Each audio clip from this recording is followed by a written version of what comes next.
کوئی معبود نہیں، کوئی عبادت کے لائق نہیں، کوئی پریشانیوں دکھوں کو دور کرنے والا نہیں، ہاں الا اللہ، مگر اللہ ہے، مگر اللہ ہے۔ یقین کے ساتھ، اللہ کے ساتھ یقین کا معاملہ رکھیں کہ کوئی بھی کسی بھی قسم کی پریشانی ہے، بیماری ہے، دکھ ہے، وہ ساری مصیبتوں سے اگر آپ نجات چاہتے ہیں تو خوب کلمہ پاک کا ورد کریں، کلمہ کا ذکر کریں۔ دیکھیں یہ کلمہ کا ذکر کرنا کیوں ضروری ہے کہ قیامت والے دن ایک شخص کے جو ہے نامہ اعمال کو دیکھا جائے گا اور اس کے 99 اعمال کے دفاتر جو ہیں وہ گناہوں سے بھرے ہوں گے، 99 اعمال کے دفاتر گناہوں سے بھرے ہوں گے۔ وہ جب اپنے گناہوں کو دیکھے گا تو اللہ تعالیٰ سے پوچھیں گے کہ یہ جو جتنے بھی گناہ لکھے گئے ہیں کیا اس میں سے کسی کا تو انکار کرتا ہے کہ میرے فرشتوں نے لکھنے میں زیادتی کر دی؟ وہ کہے گا نہیں اللہ تبارک و تعالیٰ یہ سارے گناہ میں نے کیے۔ وہ اپنے گناہوں کا اقرار کرے گا کہ اللہ تیرے فرشتوں نے حق لکھا، سچ لکھا، یہ سارے گناہ میں نے کیے۔ اللہ تعالیٰ پھر اس سے جو ہے وہ کہیں گے کہ کوئی عذر پیش کر کے، کوئی عذر تھا تیرا، کس وجہ سے یہ سارے گناہ کیے؟ لیکن وہ کوئی جواب نہیں دے گا۔ وہ کہے گا کہ اللہ میں سارے گناہوں کا اقرار کرتا ہوں، بس مجھ سے یہ گناہ ہو گئے۔ تو اللہ تبارک و تعالیٰ اس دن اس پر بڑے مہربان ہوں گے، شفیق ہوں گے۔ اللہ تبارک و تعالیٰ اسے بار بار پوچھیں گے اور پھر اللہ تبارک و تعالیٰ فرمائیں گے کہ دیکھو میرے پاس تمہاری ایک نیکی ہے، ایک نیکی۔ اور پھر اللہ تبارک و تعالیٰ اسے ایک پرچہ دیں گے، چھوٹی سی پرچی ہوگی، اس کے اوپر کلمہ لکھا ہوگا۔ تو اللہ تبارک و تعالیٰ فرمائیں گے کہ جاؤ یہ اس کو جا کے تلوا لو۔ اب وہ شخص اس پرچی کو دیکھے گا اور اپنے 99 اعمال کے دفاتر جو کہ سارے کے سارے گناہوں سے بھرے ہوں گے ان کو دیکھے گا اور دل میں سوچے گا کہ یہ چھوٹی سی پرچی یہ کیا کام کرے گی۔ لیکن اللہ تعالیٰ فرمائیں گے کہ جاؤ تم پر کسی قسم کی زیادتی نہیں ہوگی، جاؤ جا کے اس کو تلوا لو۔ اب یہ شخص جو ہے وہ جائے گا اور ایک طرف اس کے 99 اعمال کے دفاتر جو کہ گناہوں سے بھرے تھے اور دوسری طرف یہ کلمہ پاک کو رکھ دیا جائے گا، اس کلمے کو رکھ دیا جائے گا۔ اور دیکھیں اللہ تعالیٰ کے نام سے زیادہ وزنی کوئی چیز ہو نہیں سکتی۔ ایک طرف اس کے سارے گناہ ہیں اور دوسری طرف صرف یہ کلمہ ہے، تو یہ کلمے والا پلڑا جو ہے وزنی ہو جائے گا۔ سبحان اللہ۔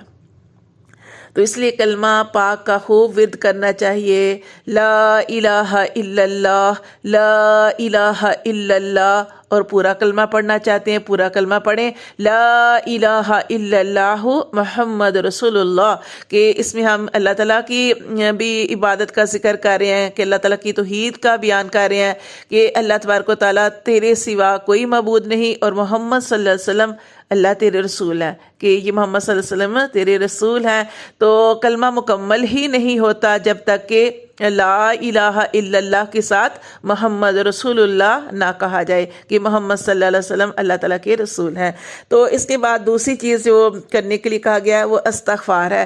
استغفار کو کثرت سے کرنا چاہیے، کہ دیکھیں یہ کتنا پیارا ہے نا، کہ یہ آپ یہ والا پڑھ لیا کریں، استغفر اللہ ربی، میں بخشش مانگتی ہوں اللہ سے اپنے سارے گناہوں کی، من کل ذنبی، اپنے سارے گناہوں کی، استغفر اللہ ربی من کل ذنبی واتوب علیہ، استغفر اللہ ربی من کل ذنبی واتوب علیہ۔ یہ جو ہے اس کا خوب کثرت سے ورد کیا کریں، اور اس کا ترجمہ اپنے ذہن میں رکھتے ہوئے کہ استغفر اللہ، میں اللہ سے بخشش طلب کرتی ہوں، من کل ذنبی، اپنے ہر گناہ کی، جتنے بھی گناہ کیے چھوٹے بڑے تمام گناہوں کی، اور واتوب علیہ، اور اس اللہ کی طرف رجوع کرتی ہوں۔ جب ہم اللہ کی طرف رجوع کریں گے تو اللہ تبارک و تعالیٰ جو ہے، اللہ تو پسند کرتے ہیں کہ میرا بندہ میری طرف آئے اور مجھ سے رو کے ندامت کے ساتھ جو ہے وہ اپنے گناہوں کا اقرار کرے،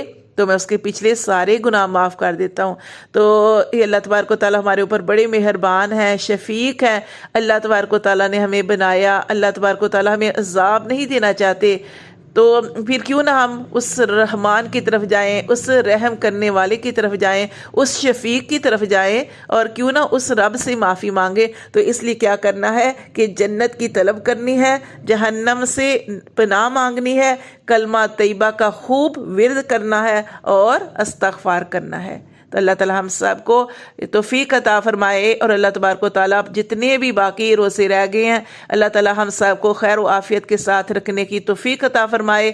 اللہ تبارک و تعالیٰ جو بھی ہم اس رمضان کے اندر محنت کر رہے ہیں اللہ ہم سب کی محنت کو اپنی بارگاہ الہی میں قبول اور منظور فرما کے ہم سب کی مغفرت فرمائے، ہمارے پچھلے تمام گناہوں کو معاف فرمائے، اور آئندہ زندگی میں ہمیں نیکیاں کرنے کی اور نیکیوں کے ساتھ جڑنے کی اور اچھی محفلوں اچھی صحبتوں کو اختیار کرنے کی توفیق عطا فرمائے۔